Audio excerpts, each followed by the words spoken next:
Good morning বন্ধুরা, মকর সংক্রান্তি আর এখন সকালে মকর সংক্রান্তি। আজকে আমরা এখন কি করছি তোমাদেরকে দেখাবো, বলছি তোমরা দেখতে থাকো। আর মকর সংক্রান্তির দিনে এখন সকালে পুরা এখানে ছাঁকা ছাঁকি চলছে, যখন আমরা ছাঁকবো এখানে বেগনি আর এইসব ব্রেড এইসব ছাঁকা হবে। তোমরা দেখতে থাকো ছাঁকা কীভাবে আমরা ছাঁকছি। এই যে এখন কড়া রেডি করা হয়ে গেছে, বেগনি ছাঁকবো আজ মকর সংক্রান্তির দিন। সকাল সকাল সবাই চান করে চলে আসিছি, সবাই দেখো বসেছি এখানে, রোদ তাপছে আর এই দেখো সূর্যটা। প্রায় এখন বাজে 7টা, আর 7টার সময় এখন আমরা রেডি করছি, এখানে ছাঁকবো।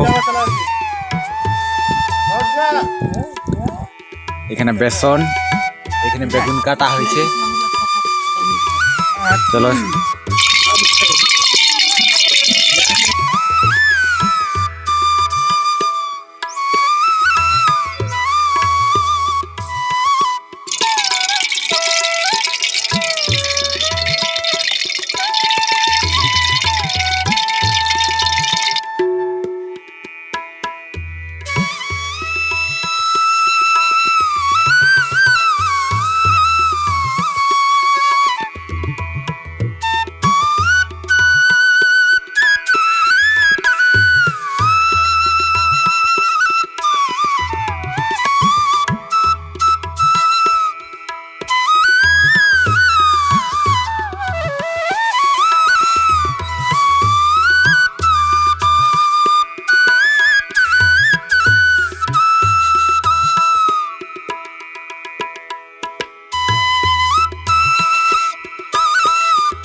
আর এখন সে মকর সংক্রান্তির টুসু মেলা দেখতে আসি গেছি, বিরাট বড় মেলা, তোরা দেখতে থাকো।